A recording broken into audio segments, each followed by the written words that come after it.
I'll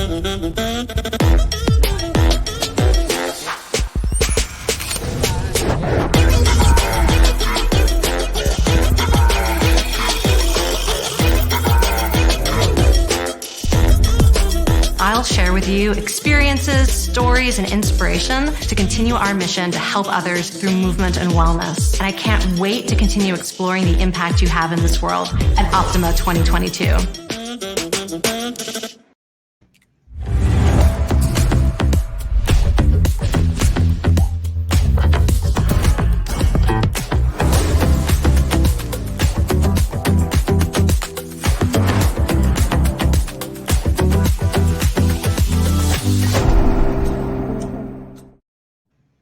Hello, everyone. Welcome to this week's edition of the Master Instructor Roundtable.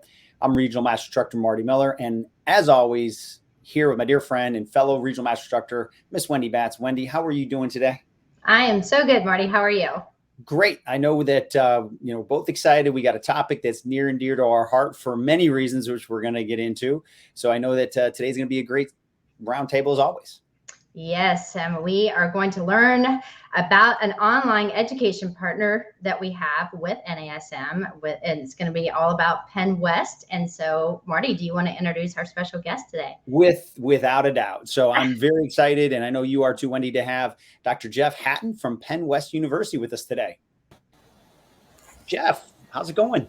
I am well. Thank you both.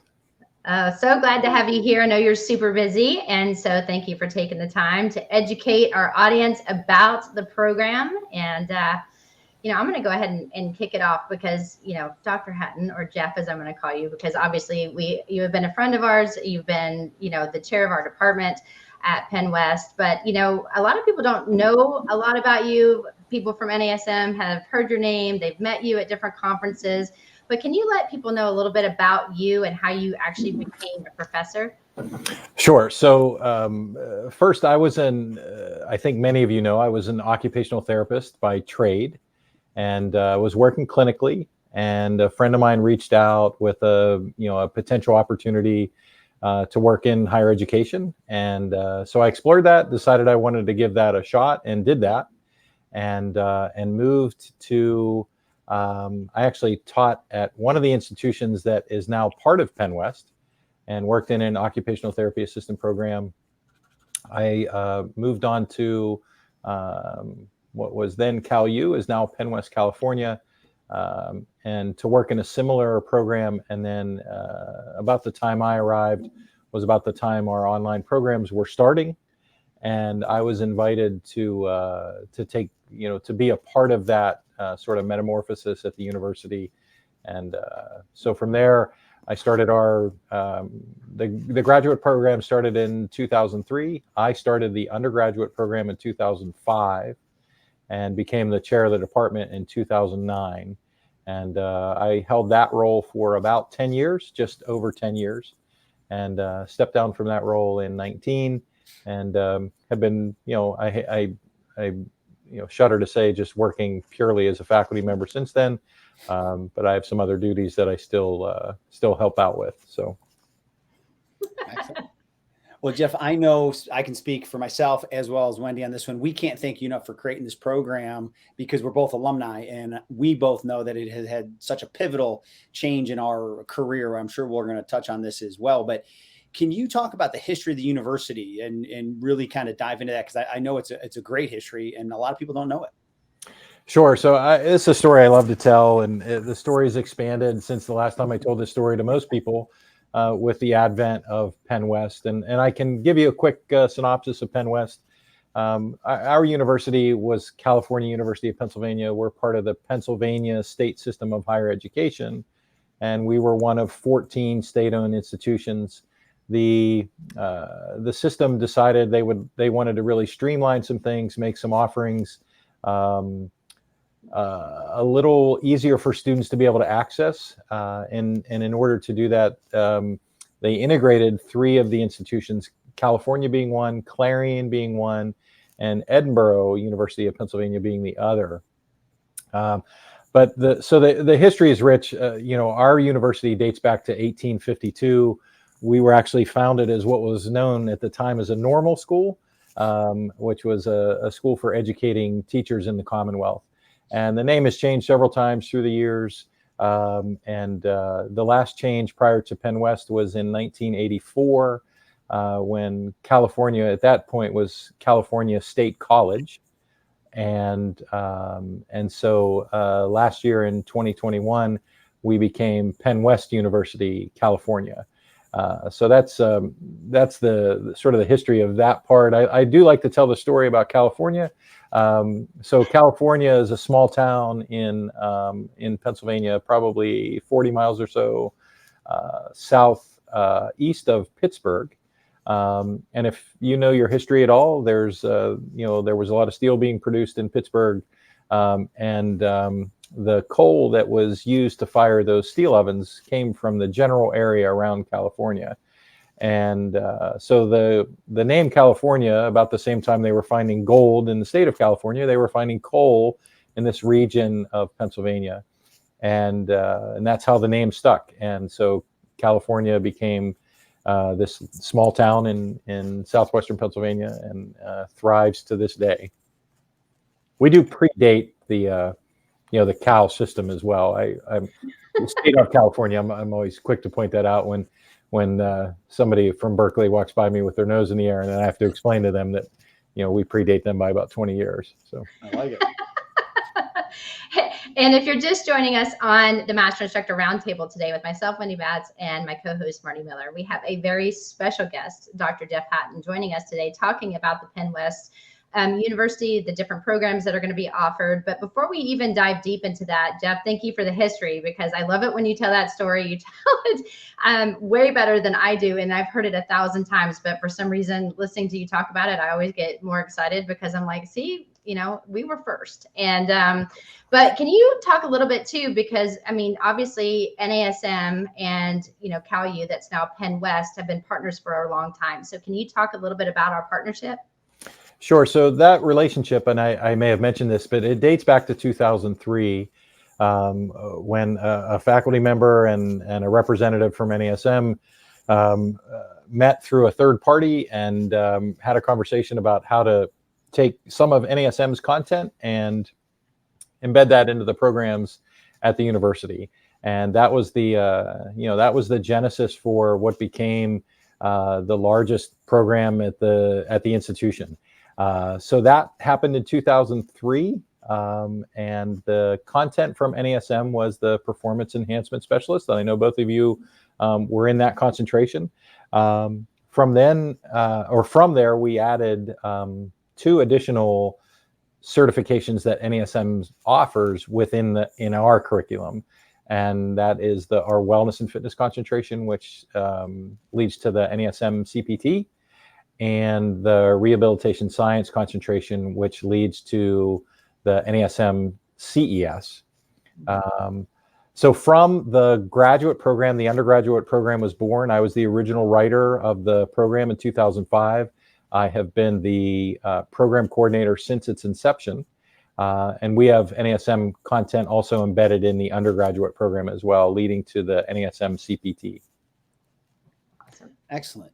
Jeff, can you talk about, for those individuals that may be new to the industry, or those also looking to go back to school that, there might have been a little bit of a hiatus in their studies. Can you talk about the program? Is it 100% online? What happens if they have credits? Do they transfer? Can you just walk us through that process, please? Sure. So specifically, Marty, at the undergraduate level, we welcome students with transfer credits. We know there are a lot of students out there who have, for whatever reason, right? They've started school and life got in the way and it derailed their path.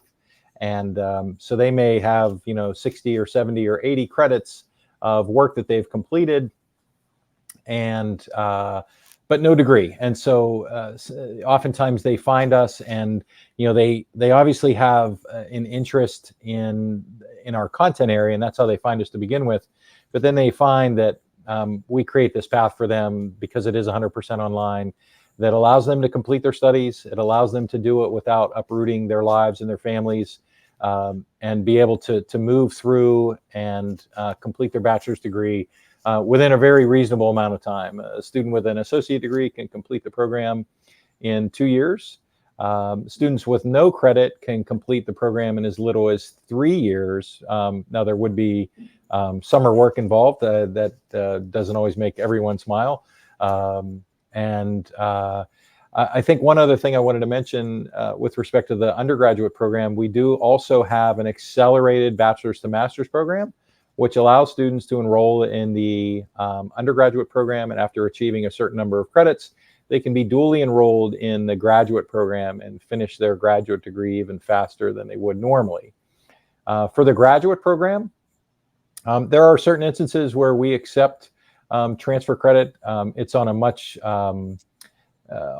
more infrequent basis, I think would be the fair way to say it, simply because when you move into graduate level education, the coursework tends to be much more specialized, and finding largely matched content from one institution to another is less common. However, our students, our graduate students take a graduate course in exercise phys. If they have a graduate course from another institution in exercise phys, that's a course we would obviously take a pretty strong look at, versus if it was somebody with a course in upper extremity mobility, we're probably not going to give them credit for that in a tactical course. So yes, I hope that answered that. Beautifully, as always, Jeff. I don't get to talk in front of people very often anymore, so I tend to be a little wordy. Your skills are coming right back. It's like you never look at that. Never left the class. And on this week's Master Instructor Roundtable, myself, Wendy Batts, and Marty Miller are talking with our special guest, Dr. Jeff Hatton. And Jeff has been talking about the history of the program. We've talked a little bit about, the undergraduate degree and the master's degree. And I know we're going to start talking about the doctorate here a little while later. But Jeff, I get this question a lot. And for those of you guys that have listened to Marty and I talk, I work full-time for Penn West. I love it. I love teaching. I love everything about this program. And that's one of the reasons it's near and dear to my heart. But one question I get, Jeff, all the time, and I'm going to ask you the same question, is how is it possible for you to work and still have family time and do this program? Or is that possible? Like, do you have to log in at certain times? Can you kind of talk about the layout of the program? So it's possible because you both did it. So we know it's possible. If I can do it, anybody can do it. Yes, me too. What you're saying, Jeff? Yeah, but it is possible. And here's why it's possible. Because the programs are offered what we refer to as asynchronously. So nothing's happening in real time. Now, I don't want anyone listening to mistake that for a correspondence course, because that's not the setup of the program. There are deadlines. In some instances, there are deadlines within a week. There may be, there certainly are weekly deadlines that occur within the curriculum. I think one of the key hallmarks to the program is, again, not having to uproot your family, not having to change your lifestyle that dramatically. But one of the things that we always say, and Wendy has heard me say this many times to prospective students, is that if you're enrolling in our master's program, you, over the course of 1 year, because time is finite, there's going to be something in your life that you're typically going to, you're going to have to alter that, right? For most people, that tends to be their leisure. Most people aren't willing to say, well, I'm going to work, part-time during this year in order to do that. So for most people, if they're used to doing, day-long hikes or day-long kayak trips on a Saturday and a Sunday, those may turn into hour-long hikes on a Saturday and a Sunday, so they can dedicate the time that they would need to their studies. Yeah. And I'm just going to say too, and Marty, I know I can speak with you. Before I started teaching for Penn West, I was working 40 plus hours a week. I was traveling and doing things for NASM, and I still was able to complete my master's.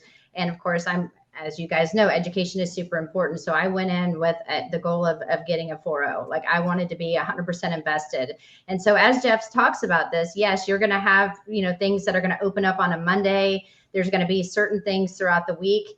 Marty's also a teacher for the program, and we are involved all week with all of the students. So it's not like you just get all this stuff and then you don't hear from your professors. We are really involved. We want to make sure that you're having an unbelievable learning experience. And I think that's also something, like when I asked Jeff that question, I have to laugh because, like, if we can do it, you guys can do it. And it was one of the best decisions I've ever made in my life, because I learned a ton from my cohort as well as my professors. And so, again, I know I teach for the program. I love it, but there's a reason that I do that, is because I think that once you kind of get involved and invested with your peers, you start learning way more than you ever thought you could. Yeah, Wendy, and I can, jump on that bandwagon too and talk about, you'll see somebody's priorities by what they choose to put into their schedule, right? So yeah, you might watch a little less Netflix, you might do this, that, the other, a little less, but you'll get in a routine, you'll get in a rhythm. But Wendy, you touched on a word that you and I've said so many times: it's an investment. I can say that I would never have been an NASM instructor if I didn't do this, because I had met Rodney Korn and asked about NASM. He said, well, go get your master's through Cal U. So I was at the time, Cal U, I was in the first graduating class, and it has opened up so many doors for me. NASM, now working here again with Penn West. So I looked at it as an investment. I looked at it as a priority, and that year goes by quick when you're working on the master's. And then you look back and you're like, okay, this was awesome. It's just a new routine. That's, I think, the best part of it. And if we're fitness people, we tend to be routine-based people anyway. And these credits that you take, at the university can also transfer into some of your credits that you get for your continuing education courses and credits for, the NASM CPT. And Jeff, that kind of brings up another question. If somebody, most of our listeners have the CPT or are working towards getting their CPT right now, but if they want to continue their education and get their, their bachelors, their masters, or even go higher than that, will their CPT credit count if they go into one of the concentrations towards some of the credits? Is that one of those ones that would transfer? Sure. At the undergraduate level, we actually accept up to 6 credits for NASM certification. In our course 3250, we would provide what we call advanced placement for the NASM CPT. And in our course 3350, we would provide advanced placement if students have either an NASM PES or CES. So students can earn up to 6 credits in our program for already completed work with NASM. And at the graduate level, dependent upon concentration, and I think I mentioned those earlier, but I'm happy to do it again. Students in our performance enhancement, if they hold the NASM PES, would receive credit for that for our 7100 course. We have a new numbering convention. That's why I'm staggering and stammering on the numbers. Students in who hold the NASM CPT, if they entered our wellness and fitness concentration, they would earn credit for 7110. And then finally, students, if they enter the rehabilitation science concentration and they hold the NASM CES, they would get credit for 7120. Awesome. Excellent. And for those of you just joining, myself, Marty Miller, here with Wendy Batts on our weekly Master Instructor Roundtable, we are talking to Dr. Jeff Hatton from Penn West. So Jeff, we talked about the undergrad program. Can you talk about the master's degree? You mentioned the time period, but can you go into, what the degree is, what the different choices that somebody would have? Because I know that's grown a lot since both myself and Wendy went through. Sure. So again, dating back now 19 years to 2003, when we started with what was a single program with a single concentration, that now has grown to 10 separate concentrations. So we did add the 2 additional NASM associated concentrations in wellness and fitness and rehabilitation science to add to the performance enhancement and injury prevention. From there, we added sports psychology and wellness coaching. And I better not miss any of these. I quiz Wendy on them all the time. We added nutrition. We added applied sports science. We added tactical fitness and training, group fitness leadership, and then finally, our newest concentration is in advanced golf performance training. So all of our students take a core of, sorry, Marty, all of our students take a core of classes, and then they have specific courses within the concentration, 3 or 4 courses that are very specific to that concentration. Yeah, and one thing I would want to just piggyback too is, for me now with all the different concentrations, I get to learn by teaching. But if, there's others that interest you, like for example, with a lot of the students that I have in courses, they're taking dual concentrations as well. So that is also an option, which I find, I love the fact that some people are taking nutrition and combining that with, corrective exercise or rehabilitative science or applied sports science, where we're really looking into technology and the way that our future's looking at some of the numbers and statistics and exercise phys, as well as basing that with nutrition and recovery. So there's a lot of really cool ways too, that when you want to advance your career, it's 100% online. I know I've said it 1,000 times, and Jeff, I know this is a question we were going to ask you, but I think one of the big selling points for me, and I think it Marty as well, is, we dedicated our life for 1 year. And that's one thing that I think people don't understand. Like masters, you can go into a bunch of different concentration, but through our program or through the Penn West program, you can actually earn your master's in 1 year. And like you said, it is year round, but so if you can just dedicate 1 year to your education, it will pay yourself forward. You will learn and grow so much in the industry, and you'll get those credentials. But I mean, if you can't do it for a year, then, you can do anything for a year. That's what I tell everyone. Just 1 year. Yeah, I mean, I've talked to prospective students and ranging in age from particularly those interested in the graduate program from 22 to 72 years old. And, I've had a lot of people who are, sort of mid-career and, they're 45 and they say, well, I don't know, in a year or two, I'm going to be 47. And I always ask them how old they're going to be if they don't get a master's degree in 2 years. And invariably, it's the same answer. So for people willing to dedicate that time over that, what ultimately is a very short period of time, they can achieve something that many of them never thought possible before, because of the added convenience that comes with offering the content online. Jeff, thank you for bringing that up. So I'm going to kind of go right off of what your comment was, like, well, okay, how old would you be if you didn't do it? And my point is, Wendy and I and yourself, this is kind of the industry we've been in from day one, right? We've taken little steps to the left, steps to the right, but we've been in this fitness wellness industry our entire career. And, I think from our perspective, we see where the trends are going, and that advanced careers and advanced education and credentials are kind of becoming more standard. So have you in your experience now doing this for well over 17, 18 years, have you seen the demographic shift to what it truly is to become successful in that space now? And how important are these degrees? Yeah, for sure. I mean, there's been a lot of talk over the last decade or so that the graduate degree is the new bachelor's degree, right? So, I don't want to say how long ago I graduated from college because it was a long, long time. But then, when I graduated from college, and I'll be happy to let you know that it was in the 80s, that was still quite an accomplishment for, a young person who I grew up in a rural area. I was really lucky. I was involved in athletics, and I was able to sort of parlay that into getting an education. But it has really changed. I can remember meeting, graduate students, soon after I had graduated from and completed my undergraduate degree, and just being amazed at, their level of knowledge, and that really drove me from an educational perspective to want to learn more.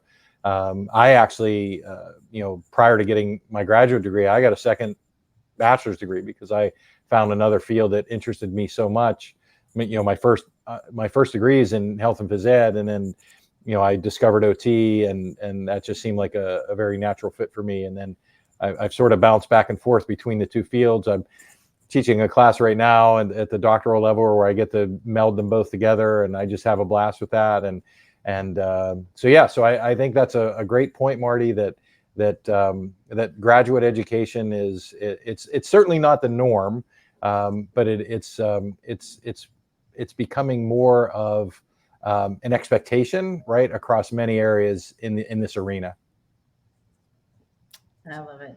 Well, Jeff, I think for some of our listeners that are kind of on the fence, I mean, obviously I'm going to bring up the question about finances. But can you talk a little bit about, can anyone get financial aid, through the program if it's online? A lot of people are like, well, it's online, I don't know if financial aid works. So can you talk about that? And then obviously, if those that have served in the military, what the university does for them as well? Sure. So the university we're accredited by Middle States, which is the regionally accrediting body for the area of the country where we are. And for anybody who's listening, if you are considering, you don't have to be considering Penn West as an option, but if you are considering going back to school, what I would recommend is that you definitely seek a program that is regionally accredited versus one that is nationally accredited. And it's just a much more accepted accreditation, and it's a much more stringent and respected accreditation. So that would be number one. Because we're regionally accredited, we are eligible for what's known as Title IV funding through the government, which allows students to obtain financial aid, utilize the federal student loan program to pay for their studies. And many of our students are utilizing student loans. Many are using, some not many. Some are using employer reimbursement.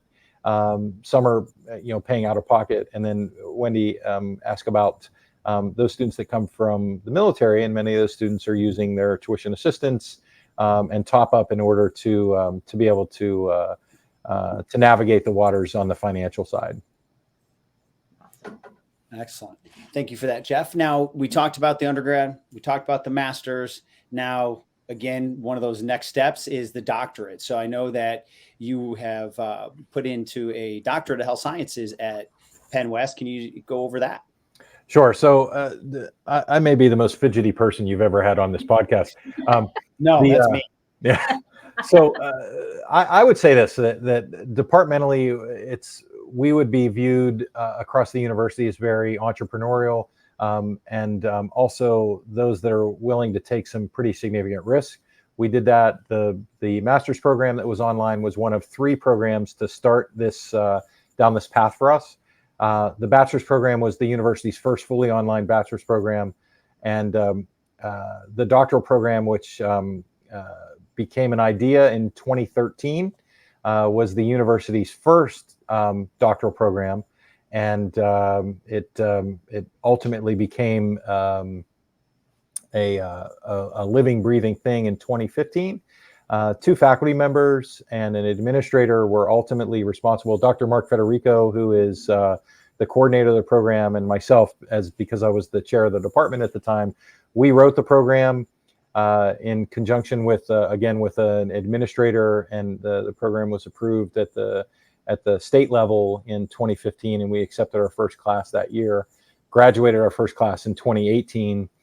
So we have graduated now 4 classes, 18, 19, 20. Yeah, 4 classes to this point, with another one, 5 classes. Sorry, we finished in another one in spring. So we've have 5 classes successfully go through the program, including some folks that are closely associated with NASM. Yes, with Dr. Rick Ritchie now, Dr. Rick Ritchie as the first, one of the first. You don't have to air quote that. Well, I had to say at the beginning because he wasn't a doctor until he went through the program. So, and if you're joining Marty Miller and myself, Wendy Batts, on today's Master Instructor Roundtable, we have a special guest, Dr. Jeffery Hatton, joining us from Penn West. And we've talked a lot about the history of the university, the partnership that we have with NASM, as well as if you ever really want to earn your bachelor's degree, that you can do it. It's 100% online. Masters with multiple concentrations, depending on what your goal is in life and what you want to actually learn more about.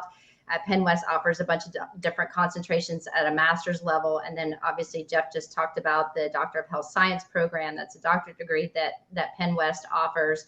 So Jeff, can you talk about that? Is that program also 100% online? And what's kind of the length and detail of that program?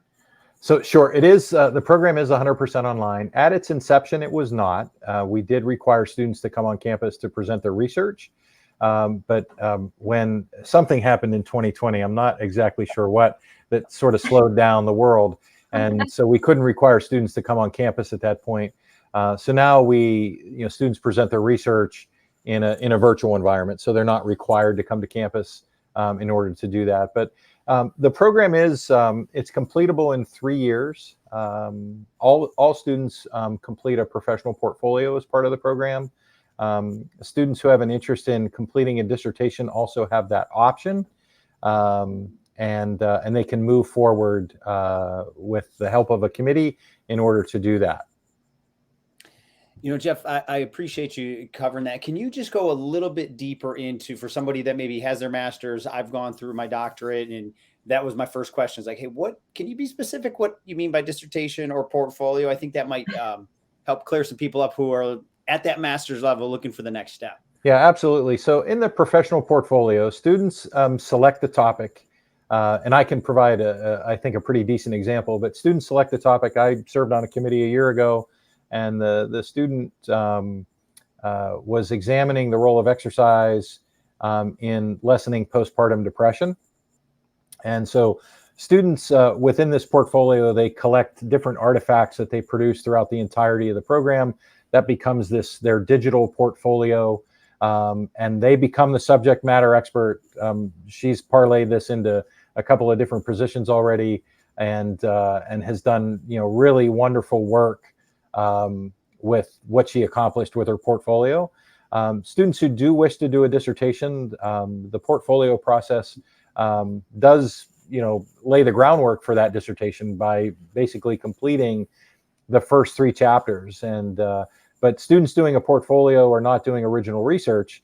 They're collecting information and becoming an SME on their topic. Whereas students who do move on to dissertation, they are establishing a study, collecting data, analyzing that data, and then ultimately reporting the results. Just rolls all right off your tongue, Jeff. Not my first time. Crystal clear. Yeah. See, we're trying to bring up questions that we know are out there. So I have 2 final questions. Actually, one is just, if people want to learn more about the program, where should they go, or is there a certain person that they should contact? And then the second part of that, Jeff, is, Marty and I talk about the importance of education, but if you had to say one final, kind of something to think about for our audience, like something to kind of hold on to, what would that be? Okay, so I'm going to answer these in inverse order. So I'm going to answer that second question first. Education I consider education to be like a memory, right? So once you complete it, it's something that people can't take from you, right? So your education is ostensibly your memory. So you can't take somebody's memories from them, just like they can't take your education from you. So it's a valuable resource. The data suggests that the further along people are on an educational spectrum, the much more likely they are to be successful in life, not just from a financial standpoint, but from a social standpoint, an emotional standpoint. It provides a lot of benefits. I talk about the wellness wheel all the time in my classes, and it provides benefit to all those areas. To answer your question, how do you get in touch? Because we have some new information I have to read here a little bit, and I apologize for that, because these things I used to know by heart. But for students who would have potentially an interest in the undergraduate program, they can learn or they can reach out via email at CalU, so CALUGO, so CalUGO at calu.edu. That would be that email address. And they also could reach out via phone at 866-595-6348. And for students with an interest in our graduate programs, they could learn more about us at gradadmissions@pennwest.edu or by phone at 724-938-4187.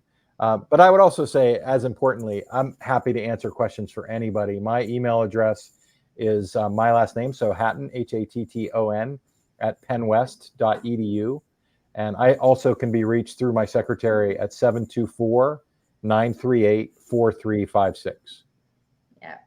And to also piggyback off of that, if you guys have questions, you can always reach out to Marty and I. We also teach for the program. Again, it's something that we're very passionate about. So if it's something that we don't know by chance, we know the right people to contact and help guide you and lead you into the right direction as well. So Jeff, thank you so much for being here. It's been You provided so much great content and information about the program and the university, as well as the name change and why. So thank you so much again for your time. Thank you both. Yep. Yeah, Jeff, it was great. And for all of you amazing listeners out there, you'll always hear Wendy and I talk about the value of education, and we can totally say that we wouldn't be in this position right now if we did not pursue our advanced education through CalU/now Penn West. So for all of you amazing listeners, thank you so much for attending this week's Master Instructor Roundtable, and we look forward to seeing you next week.